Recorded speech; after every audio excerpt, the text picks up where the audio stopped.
The tropical mist clings to the jungle floor like smoke from a funeral pyre. It's 2:47 a.m., August 21st, 1942, and the air on Guadalcanal tastes of salt, rotting vegetation, and something else. Anticipation sharp as a bayonet's edge. Captain Haruki Nishimura crouches behind a fallen palm log, its bark still oozing sap from where American artillery shattered it days ago. His fingers trace the familiar outline of his Type 99 Arisaka rifle, 7 pounds of precision engineering that has served the Emperor faithfully from Manchuria to the Philippines. The bolt slides smooth as silk in his practiced hands, click, clack, the sound of Japanese military dominance for 40 years. Around him, 917 soldiers of Colonel Kiyonao Ichiki's 28th Infantry Regiment lie in wait, their Arisakas gleaming dully in the pre-dawn darkness. These are not green recruits. These are the Sendai Division, veterans who crushed Chinese resistance at Marco Polo Bridge, who swept through Southeast Asia like a divine wind.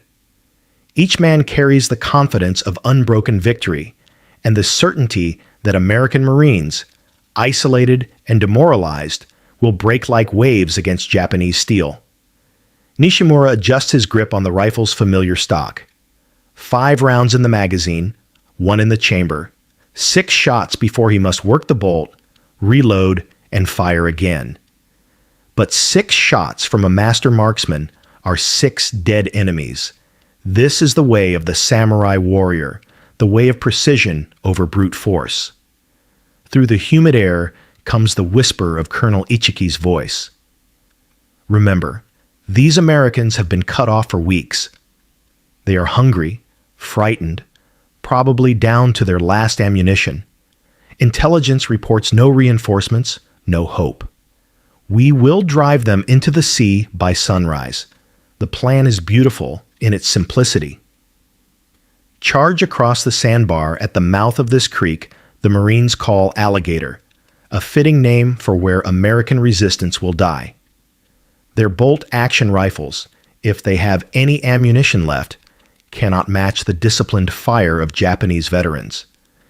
Each of Nishimura's men can work their Arisaka bolts with mechanical precision, sending aimed fire that has broken every enemy they've faced.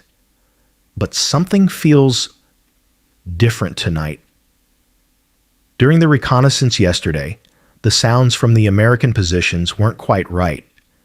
Not the sharp crack of bolt-action rifles they expected, but something else, a different rhythm, a strange popping cadence that didn't match any weapon in Japanese intelligence files. Nishimura shakes off the unease. Fear is the enemy of the warrior. His Arisaka has never failed him. Accurate to 500 meters, reliable in jungle conditions, battle-tested across a dozen campaigns. What could a few desperate American Marines possibly field that would matter against the fury of the Imperial Army? The order comes down the line in hushed whispers. Prepare to attack. But as Captain Nishimura chambers his first round, he has no idea. He's about to encounter a weapon that will shatter everything the Japanese military believes about infantry combat and change the course of the Pacific War forever. How could he know that in just minutes, the sound of American firepower would haunt his nightmares for the rest of his life? The confidence flowing through Japanese ranks isn't unfounded. It's built on a foundation of tactical doctrine that has conquered half of Asia. For decades, Japanese military philosophy has centered on one core principle: the supremacy of the disciplined marksman over crude volume of fire. Lieutenant Hiroshi Matsumoto, Ichiki's operations officer, had briefed the assault force just hours earlier with charts and diagrams spread across a makeshift table. The American Marines are equipped with the same bolt-action rifles we faced everywhere else, he'd explained, pointing to intelligence photographs of M1903 Springfield rifles. 1 shot, work the bolt. 1 shot, work the bolt. Our rate of trained fire equals theirs, but our spirit and tactical superiority will overwhelm them. This wasn't Japanese arrogance. This was military reality based on 4 years of continuous victory. At Marco Polo Bridge, Japanese Arisaka fire had shattered Chinese formations. In the Philippines, they'd outshot American and Filipino defenders armed with identical bolt-action technology. The Type 99 Arisaka in their hands represented the culmination of Japanese small arms development, a rifle that could deliver precise, sustained fire in the hands of soldiers trained from childhood in the warrior's way. Sergeant Kenji Tanaka checks his ammunition pouches for the 4th time, 120 rounds in stripper clips, each one hand-loaded by skilled workers in Osaka. His Arisaka Type 99 gleams with the deep blue-black finish that speaks of quality metallurgy and precision manufacturing.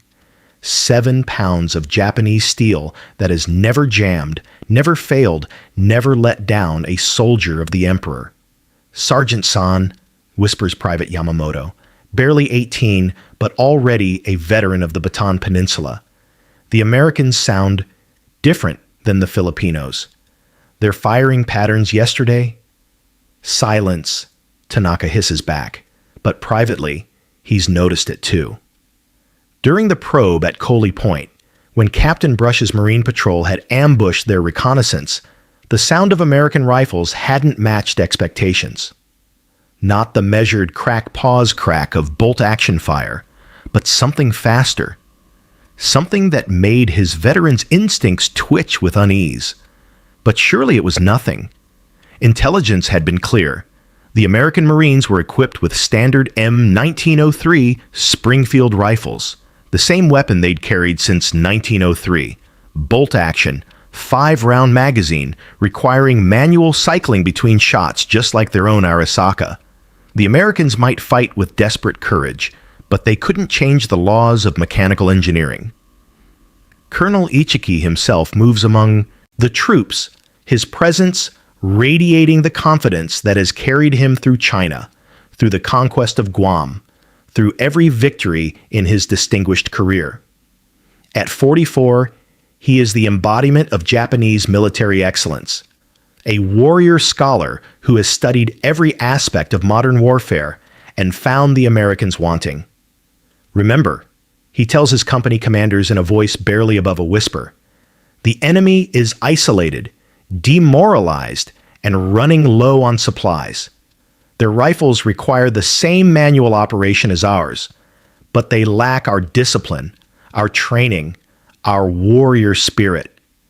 When we charge across that sandbar, our superior marksmanship and fighting spirit will break their will in minutes. It's a doctrine that has worked flawlessly for 4 years of war.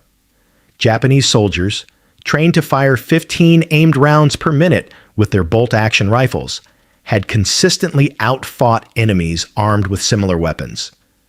The secret wasn't just the rifle. It was the man behind it.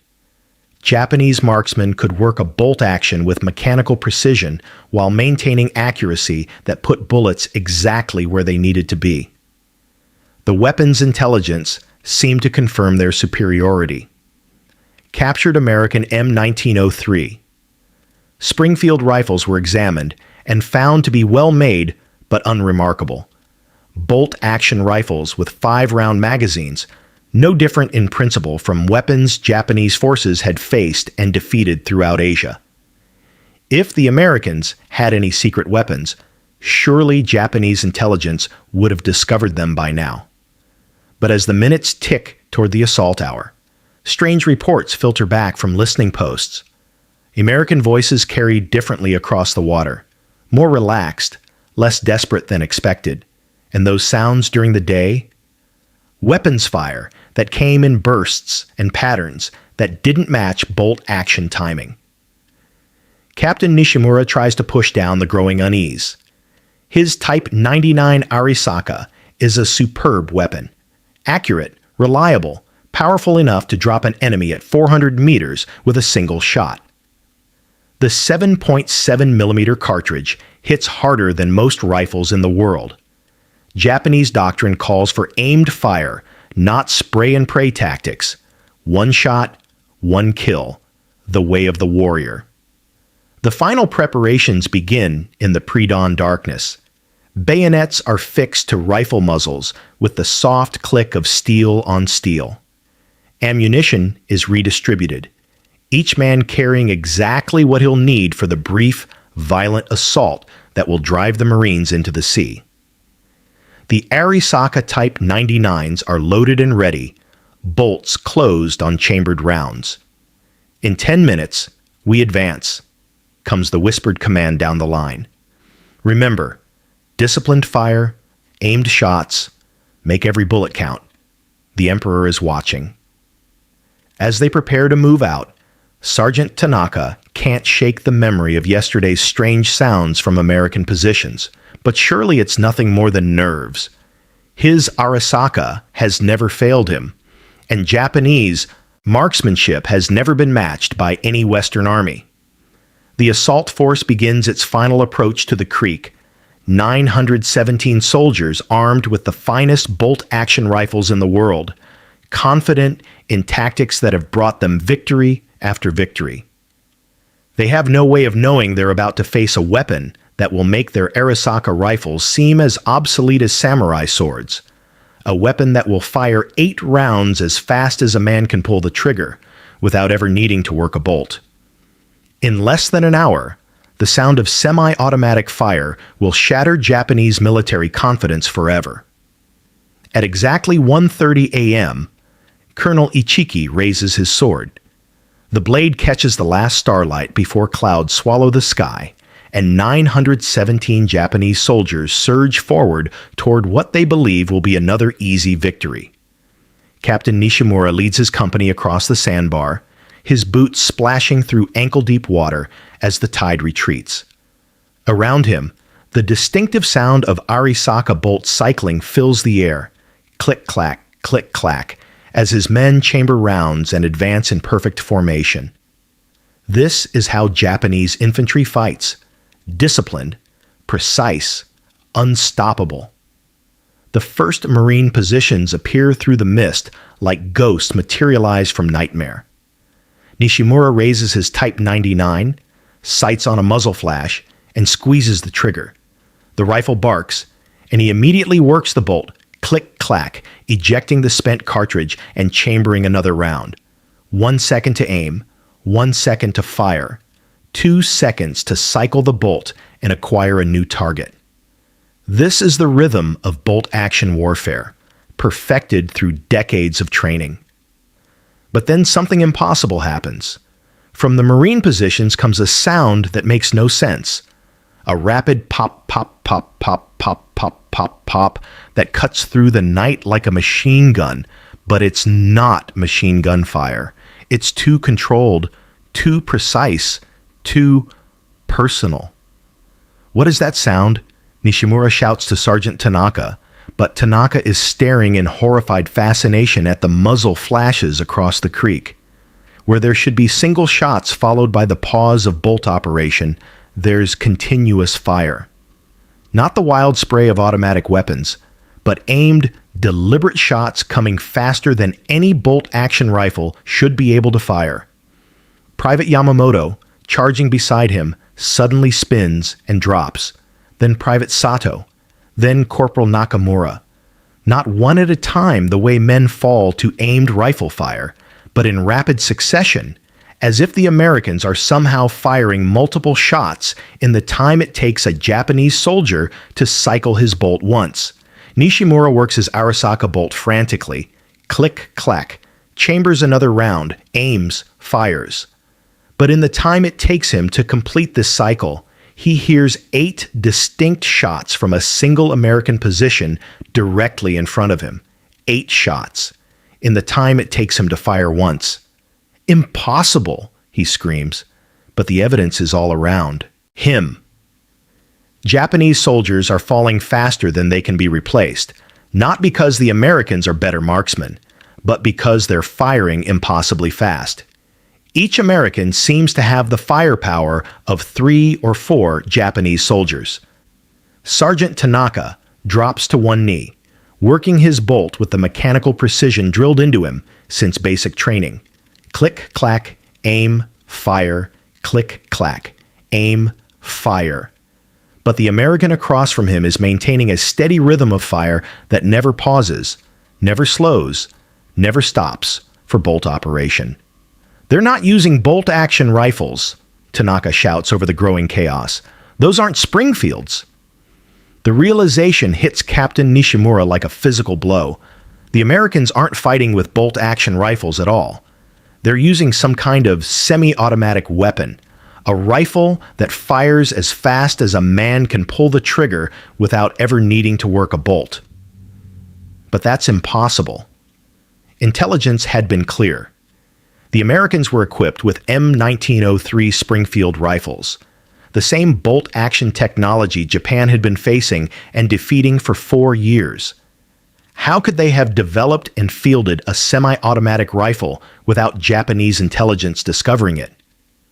The answer comes in the form of that distinctive ping that cuts through the battle, the sound of an empty 8-round clip ejecting from an American rifle. But before Nishimura can process what that sound means, it's followed immediately by the resumption of rapid fire as the American soldier slams in a fresh clip and continues shooting. 8 rounds. The Americans are carrying rifles that hold 8 rounds and fire them as fast as a man can squeeze the trigger.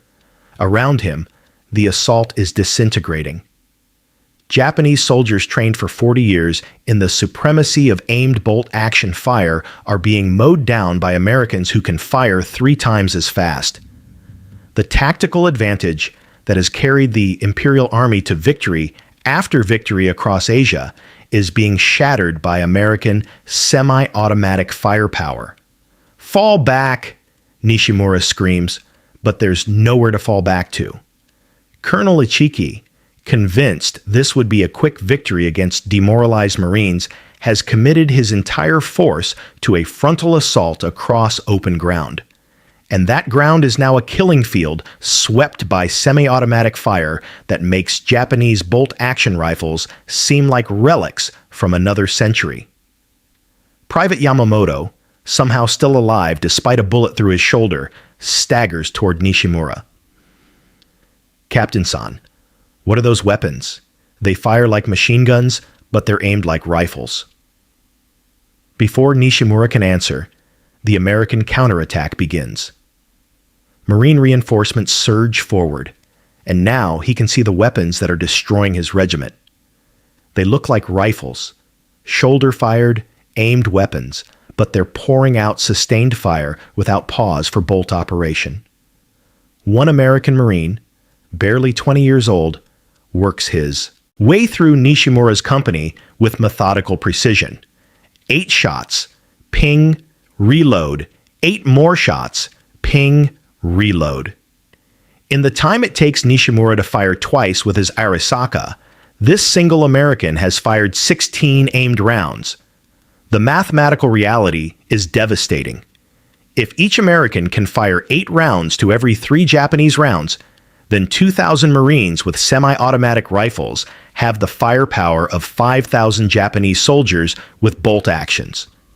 The 1st Marine Division isn't undermanned, it's actually outgunning the entire Japanese assault force.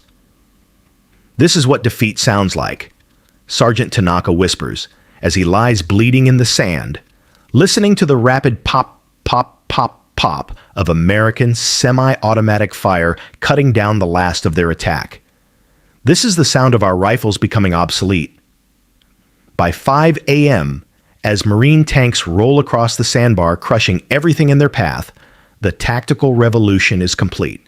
Of 917 Japanese soldiers who charged across that sandbar with supreme confidence in their bolt-action rifles, only 15 will survive to tell the tale. Captain Nishimura, crawling through the surf with a bullet in his leg, looks back at the carnage and understands with crystal clarity what has just happened. The Americans haven't just won a battle. They've made the Arisaka Type 99, the pride of Japanese small arms manufacturing, tactically obsolete overnight. The semi-automatic rifle, this weapon the Americans call the M1 Garand, has just changed the fundamental mathematics of infantry combat. And Japan, with its factories full of bolt-action rifles and its doctrine built around single-shot precision, is suddenly fighting World War II with World War I weapons. As the sun rises over Guadalcanal, painting the beach red with the blood of the Infantry Regiment, one terrible truth becomes clear. Every Japanese soldier in the Pacific is now carrying a rifle that fires 3 times slower than his American counterpart. The strategic implications are staggering. If the Americans can mass-produce semi-automatic rifles while Japan remains locked into bolt-action technology, every future battle will see Japanese forces outgunned by 3-to-1 firepower ratios. The weapon that was supposed to be Japan's backbone, the precision Arisaka rifle, has just become its Achilles heel. The 15 survivors of the Infantry Regiment who stagger back to Taivu Point carry more than wounds. They carry a revelation that will shake the Japanese military to its core. Captain Nishimura, his leg bandaged with torn uniform fabric, sits in the regimental aid station and tries to explain the impossible to his commanding officers. They fire 8 rounds without working the bolt, he repeats for the 3rd time, knowing how insane it sounds. 8 rounds, then a metallic ping, then 8 more rounds immediately. No pause, no bolt operation. The rifle fires as fast as they can pull the trigger. The intelligence. Officers exchange glances. Semi-automatic rifles are theoretical weapons, experimental designs that exist in laboratories and testing facilities.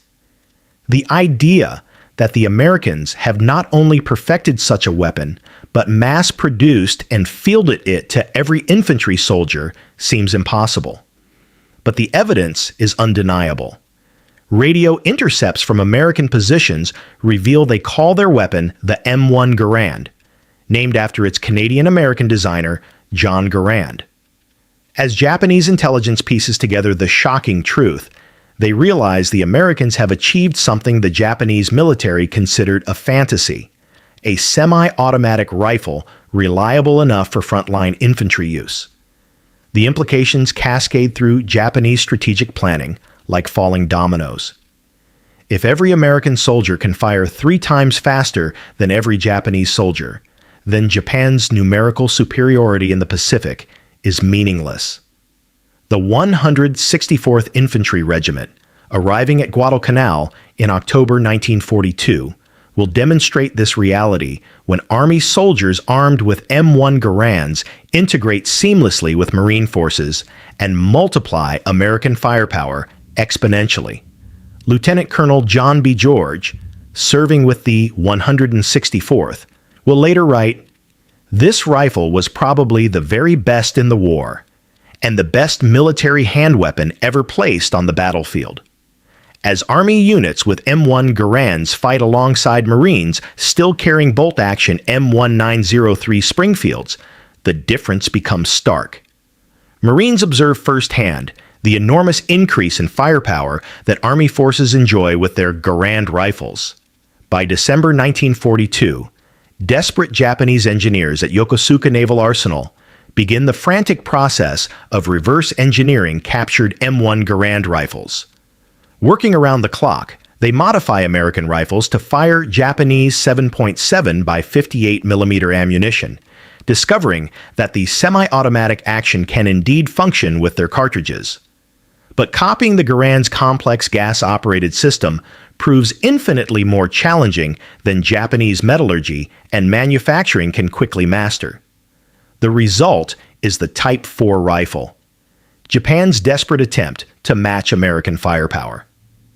But by the time prototype Type 4 rifles reach limited production in late 1944, it's far too late. American factories have produced over 5 million M1 Garand rifles, while Japanese industry manages to complete fewer than 100 Type 4 rifles before surrender in August 1945. The psychological impact on Japanese forces is as devastating as the tactical disadvantage. Soldiers who had carried their Arisaka rifles with pride now understand they're carrying weapons that make them sitting ducks. Every firefight becomes a race against time. Japanese soldiers working their bolts frantically while Americans pour out rapid fire that leaves no opportunity for aimed response. Marine Gunnery Sergeant John Basilone, wielding machine guns at Henderson Field, will earn the Medal of Honor, partly because M1 Garand-equipped infantry can provide the sustained supporting fire his crew-served weapons need. The integration of semi-automatic rifles into American infantry tactics creates a combined arms effect that Japanese bolt-action doctrine simply cannot match. The technological revolution spreads beyond individual weapons to reshape entire military doctrines. American squads armed with Garands can suppress enemy positions while maneuvering, something impossible with bolt-action rifles that require soldiers to stop, aim, fire, and cycle bolts. Japanese forces, trained in tactics built around bolt-action limitations, find themselves tactically obsolete overnight. General George S. Patton will call the M1 Garand the greatest battle implement ever devised. But for Japanese survivors like Captain Nishimura, it represents something else entirely. The moment their military supremacy died on a sandbar in the Solomon Islands. Today, military analysts recognize Guadalcanal as the moment when technological advantage shifted decisively to the Allies. The M1 Garand didn't just win battles. It demonstrated how rapidly military technology can evolve to make entire armies obsolete. In our modern era of hypersonic missiles, artificial intelligence, and drone warfare, the lesson remains urgent. The military that fails to innovate doesn't just lose advantages, it loses wars. The sound that haunted Captain Nishimura's nightmares, that rapid pop, pop, pop, pop of semi-automatic fire, was the sound of the future arriving on the battlefield. It was the sound of American industrial innovation turning the tide of World War II, one trigger pull at a time. What military technology today might be creating similar nightmares for our adversaries? The M1. Garand's legacy reminds us that in warfare, technological surprise doesn't just change battles, it changes history.